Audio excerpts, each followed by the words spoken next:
बिस्मिल्लाहिर्रहमानिर्रहीम वसल्लल्लाहु अला नबीयिल करीम व अला आलिहि व सहबिहि अजमाइन। अमारात व अलामात क़यामत के सिलसिले में गुफ्तगू चल रही थी, यानी वो अलामात जो क़यामत वाक़े होने से पहले लोगों को मुतनब्बिह ख़बरदार करने के लिए ज़ाहिर होती हैं। क़यामत की अलामात की दो किस्में हैं। नंबर एक छोटी अलामतें और नंबर दो बड़ी अलामात। छोटी अलामतों की दो किस्में हैं, गुज़री हुई अलामात यानी जो ज़ाहिर होकर ख़त्म हो चुकी, और छोटी अलामात में शुमार की जाती है इसलिए कि क़यामत और उन अलामात के वक़ू के दरमियान तवील ज़माना गुज़र चुका है। मसलन बासत हुज़ूर सल्लल्लाहु अलैहि वसल्लम, चाँद के दो टुकड़े होना, मदीना मुनव्वरा में बड़ी आग का भड़कना। छोटी अलामतों की दूसरी किस्म है मुतवस्सित अलामात, जो गुज़श्ता ज़माने में ज़ाहिर हो चुकी हैं और मौजूदा ज़माने तक मज़ीद बढ़ती चली जा रही हैं। मसलन बांदी का अपने आका को जन्ना अनतलिदल अमतु रब्बतहा, देहातियों का बकरियां चराने वालों का शहरों में बसकर बुलंद बाला इमारतें बनाना, 30 झूठे मुद्दईयान नबूवत का ज़ाहिर होना, ये और इस जैसी बहुत सी अलामात हैं, छोटी अलामात में से हैं ये। और क़यामत की अलामतों की दूसरी किस्म है बड़ी अलामतें, जिनके ज़ाहिर होने के माअन बाद वक़ूअ क़यामत होगा। और ऐसी 10 अलामतें हैं जो हम गुज़श्ता कल से सबक में पढ़ रहे हैं, उनमें से एक भी अभी तक ज़ाहिर नहीं हुई। धुआं ज़ाहिर होना, दज्जाल का निकलना, दाब्बतुल अर्द का निकलना इला आखिरिही। बाज़ रिवायतों में ज़ुहूर महदी, हदम काबा, रफ़्ए क़ुरआन, इनका भी तज़किरा आया है। क़यामत की अलामात सुग़रा और अलामात कुबरा, इन दोनों में फ़र्क ये है कि बड़ी अलामत जब ज़ाहिर होंगी तो उसके फ़ौरन बाद क़यामत शुरू हो जाएगी और रूए ज़मीन पर उसके आसार रूनुमा होंगे। छोटी अलामत क़यामत से कुछ अरसा क़ब्ल ज़ाहिर होती हैं और ज़मीन के बाज़ गोशों में ज़ाहिर होती है और लोगों में से बाज़ को उसका ज़ाहिर होना महसूस होता है, बाज़ को नहीं होता। लो आओ, जो अलामात वाक़े हो चुकी हैं, छोटी अलामतें, मैं उसको मुख्तसरन ज़िक्र किए देता हूँ। हुज़ूर की बैसत, हुज़ूर की वफ़ात, चाँद के दो टुकड़े होना, सहाबा का बाकी न रहना, फ़तह बैतुल मक़दिस, मुख्तलिफ़ फ़ितनों का बकसरत ज़ाहिर होना, टीवी चैनलों का ज़ाहिर होना, जंग सिफ़ीन का वाक़ होना, ज़ुहूर ख़वारिज, मुद्दईयान नबूवत का ज़ुहूर, जज़ीरा अरब में अमन का क़याम, मदीना मुनव्वरा में आग भड़कना, मुसलमानों और तुर्क में जंग होना, ऐसे ज़ालिम लोगों का ज़ाहिर होना जो लोगों को कोड़ों से मारेंगे, सरे आम क़त्ल व गारतगिरी होना, अमानत का ज़ाये होना और दिलों से अमानत की कद्र ख़त्म हो जाना, लोगों का गुज़श्ता गुमराह कौमों की पैरवी करना, बड़ों का अपने छोटों के ताबे हो जाना, लिबास के बावजूद बरहना होना औरतों का, बकरियां चराने वालों और देहातियों का शहरों में बुलंद बाला इमारत बनाना, सिर्फ जान पहचान वालों को सलाम करना, तिजारत का आम होना, बीवी का खाविन के साथ तिजारत में शिरकत करना, बाज़ बड़े ताजिरों का ही मार्केट पर मुसल्लत हो जाना, झूठी गवाही पेश करना, सच्ची गवाही को छुपाना, जहालत का आम होना, बुख्ल का आम होना, क़ता रहमी होना, पड़ोसी के साथ बदसलूकी करना, फहाशी का आम होना, अमानतदार को ख़ाइन और ख़ाइन को अमानतदार कहना, हुक्मरानों का मगलूब होना और अवाम का गालिब आना, माल कमाने में हलाल व हराम का ख्याल न करना,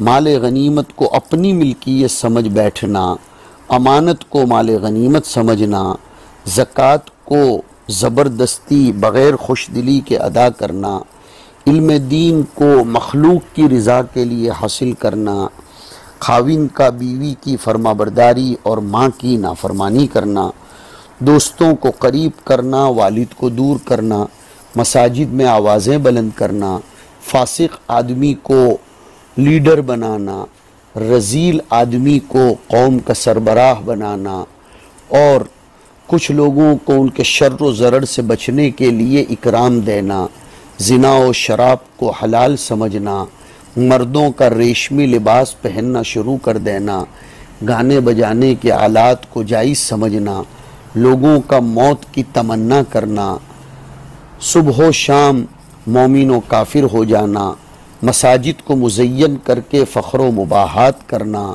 घरों को सजाना, क़यामत से पहले आसमान पर बिजली का बकसरत कड़कना, लिखाई का बकसरत आम होना, ज़बान से माल कमाना और बोलने पर फ़ख्र करना, कुरान के अलावा दीगर किताबों का आम हो जाना, पढ़ने वाले ज़्यादा होना और फ़ुक़हा व उलमा कम होना, छोटों से बड़ों का इल्म सीखना, अचानक अमवात वाक़े होना, अहमक लोगों का ज़िम्मेदार बनना, ज़माने का तेज़ी से गुज़रना, नादान लोगों का मुफ्ती बन जाना और मसाइल में फ़ैसले करना, दुर्वेश लोगों का मालदारी की तरफ माइल होना, मसाजिद को सिर्फ गुज़रने का रास्ता बनाना, नमाज न पढ़ना, हक़ महर का बढ़ना फिर कम होना, घोड़ों की कीमतों का बढ़ना फिर कम होना, बाज़ारों का एकदम करीब करीब होकर दुनियावी रेल पेल का आम होना,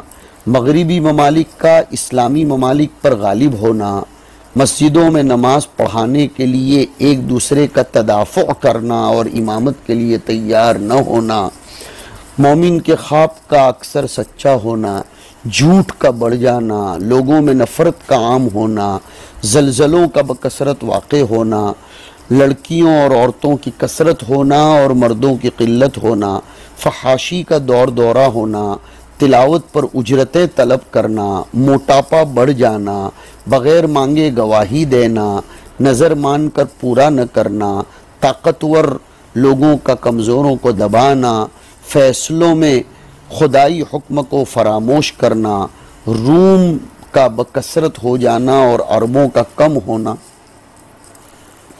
दूसरी वो अलामात हैं जो अभी तक ज़ाहिर नहीं हुई।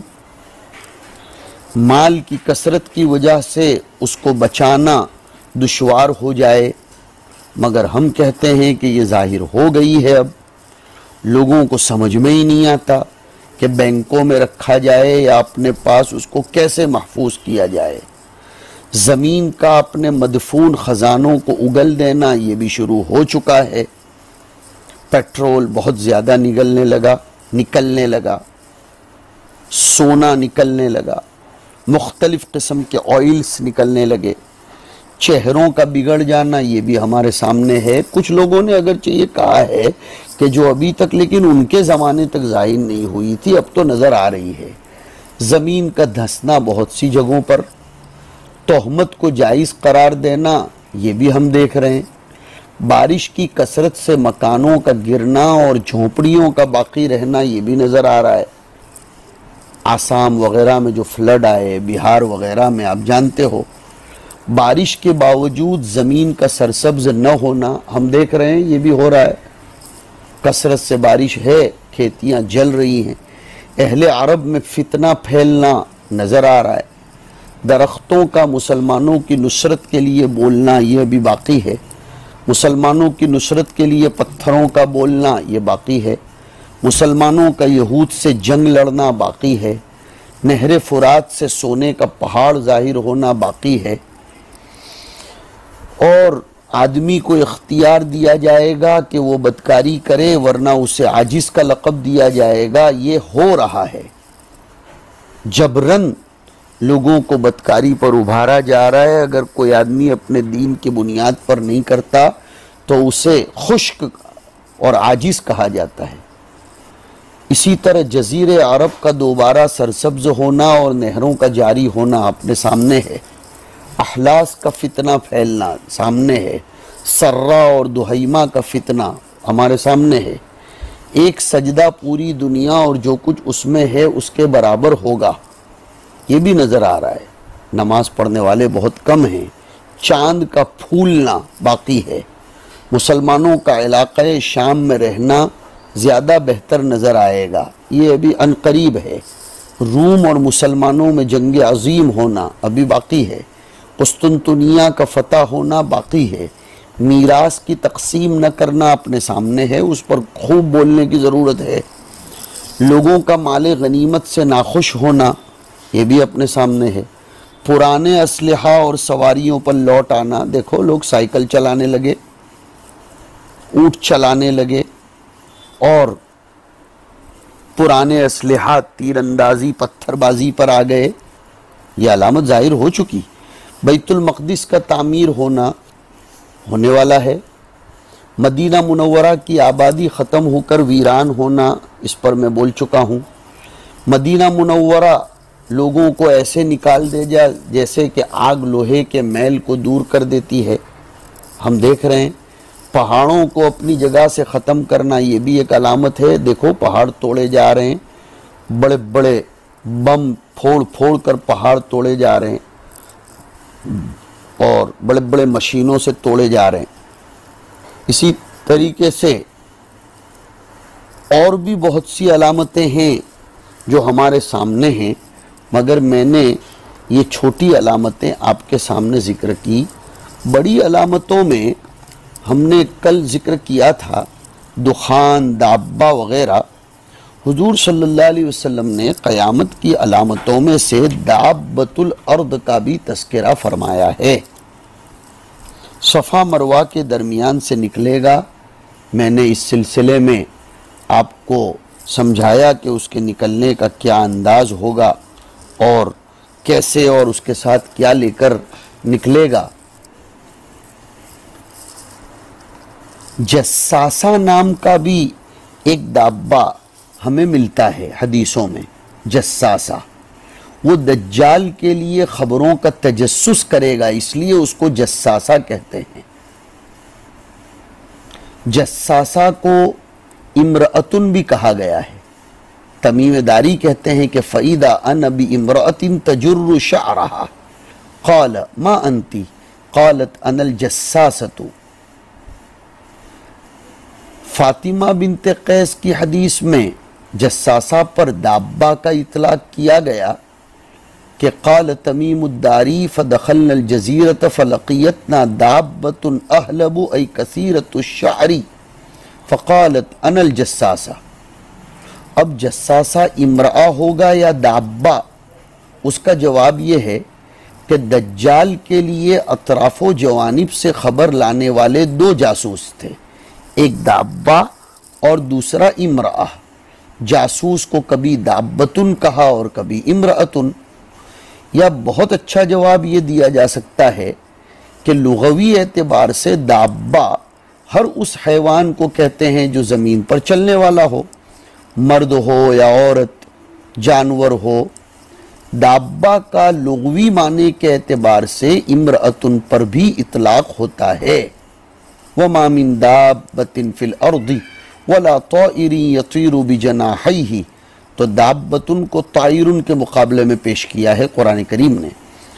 वल्लाहु खलक़ कुल्ल दाब्बतिन मिम्मा, फिर तकसीम किया गया फमिनहुम मन यमशी अला बतनी इला आखिरिही। लिहाजा दाब्बा और इम्रआ कहने में कोई तनाफ़ी नहीं है। या यूँ कहो कि जस्सासा असल में शैतान है जो कभी दाब्बा की सूरत में मुतमस्सिल होता है और कभी औरत की सूरत में, तो कोई तारुज नहीं होगा। 10वीं अलामत जो तमाम अलामतों के आखिर में वाक़ होगी, उसके बारे में आया कि यमन से एक आग निकलेगी जो लोगों को मैदान महशर की तरफ हंकार कर ले जाएगी। महशर से ज़मीन शाम मुराद है। सही रिवायत में आया कि हश्र ज़मीन शाम में होगा, उसको वसी कर दिया जाएगा ताकि अव्वलीन व आखिरीन के तमाम मखलूक उसमें समा सकें। और बाद रिवायतों में जो नारुन तखरुजु मिन क़अरी अदन वारिद है, यमन और अदन से निकलने में कोई तारुज नहीं, क्योंकि अदन जिसको एडन बोलते हैं ये यमन के एक शहर का नाम है। एक रिवायत में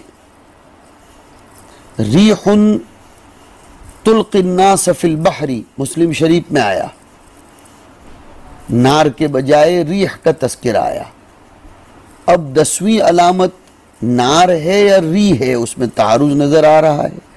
जवाब यह है कि जिन लोगों को इल्क़ा फिल बहर का जिक्र है वहां अन्नास से कुफ्फार मुराद हैं। नार शदीदुल जरिय, सख्त तेज हवा के साथ मुंजम होकर उन कुफ्फार को बहर में डाल देगी। और बहर मौज़िउ हश्रिल कुफ्फार व मुस्तक़र अल फुज्जार, जैसे रिवायत में आया इन्नल बहर यसीरु नारन। अरे कुरान करीम में भी तो है कि वईदल बिहार सुज्जिरत। बरखिलाफ मोमिन को हंकारने वाली नार वो शदीदतुल जरी नहीं होगी, बल्कि सौक इलल महशर के लिए सिर्फ डराने के मर्तबे में होगी, जैसे चाबुक से डराया जाता है। तो कुफ्फार के लिए नार मअर्रीह तुल्क़ी फिल बहर है, और मोमिन के लिए नार सिर्फ तखवीफ के लिए है। नार को आखिरी अलामत दहुम बताया, लेकिन बुखारी की रिवायत में नार को अव्वल अलामत बताया है। जवाब यह है कि शैए वाहिद बाज़ के एतबार से अव्वल और बाज़ के एतबार से आखिर हो सकती है। तो साबिक़न मज़कूरा 9 अलामतों के एतबार से नार आखिरी अलामत है, और अव्वल उन अलामात के एतबार से है जिनके ज़ुहूर के बाद नफ़ख़े सूर होकर दुनिया फना व हलाक हो जाएगी। तो ये नार का भी हदीस शरीफ में तस्करा है। इसी तरीके से धुएं का भी तस्करा मिलता है।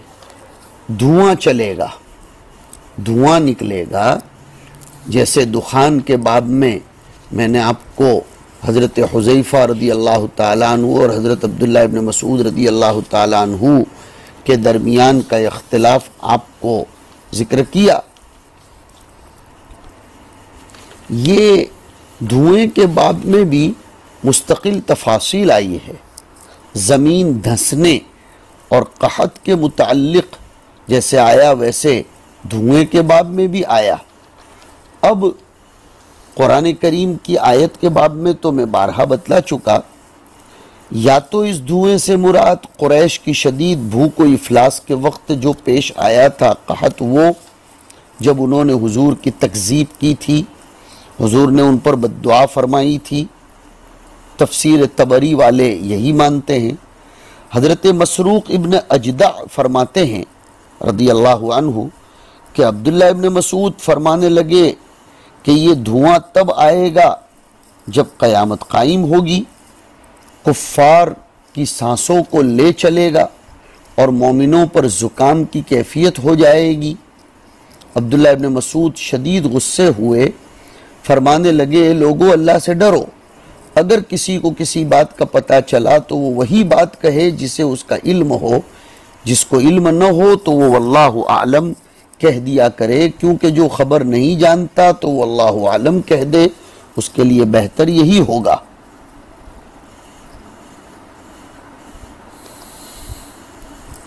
बहुत से उलमा धुआं क़यामत की उन अलामात में से मानते हैं जो अभी तक वाक़े नहीं हुआ और क़यामत के करीब वाक़े होगा। हज़रत अली, हज़रत अब्दुल्लाह इब्न अब्बास, अबू सईद खुदरी रदी अल्लाह अन्हुम भी इसी कौल के कायल है। बाज़ उलमा ये कहते हैं धुएं के दो हिस्से हैं, एक जाहिर हो चुका है और दूसरा आखिरी ज़माने में जाहिर होगा। कुरैश के ज़माने में जो पहले जाहिर हो चुका है वो हकीकी धुआं नहीं कि उसे क़यामत की अलामत में शुमार किया गया। इब्न मसऊद फरमाते थे कि वो दो धुएं हैं, एक कुरैश के ज़माने में गुजर चुका है और जो बाकी है वो आसमान और ज़मीन के दरमियान भर जाएगा। उस धुएं से मोमिन को ज़ुकाम की शिकायत के अलावा कुछ नहीं होगा, लेकिन काफिर का कान फाड़ देगा। राजिह कौल तो यही है कि सूरह दुखान की आयत में मज़कूर धुआं अब तक जाहिर नहीं हुआ, क्योंकि अल्लाह फरमाते हैं फ़रतक़िब, इंतज़ार करो जब आसमान एक वाज़ेह धुआं लेकर नमूदार होगा। हज़रत हुज़ैफ़ा फरमाते हैं कि हम एक मजलिस में बातचीत कर रहे थे, हुजूर ने पूछा क्या बात कर रहे हो, हमने कहा क़यामत के मुताल्लिक। हुजूर ने फरमाया कि धुआं भी उन अलामतों में एक होगा। हज़रत अबू हुरैरा फरमाते हैं कि हुजूर ने फरमाया नेकी में जल्दी करो इससे पहले कि तुम्हारे और नेकी के दरमियान 6 रुकावटें ना आ जाएं। उनमें से भी धुएं का तस्करा आया है। तो ये धुएं के बाब में हमने आपको बतलाया, बाकी अलामतों की भी कुछ तफसील इंशाअल्लाह आइंदा नशिस्त में ज़िक्र करेंगे। वसल्लल्लाहु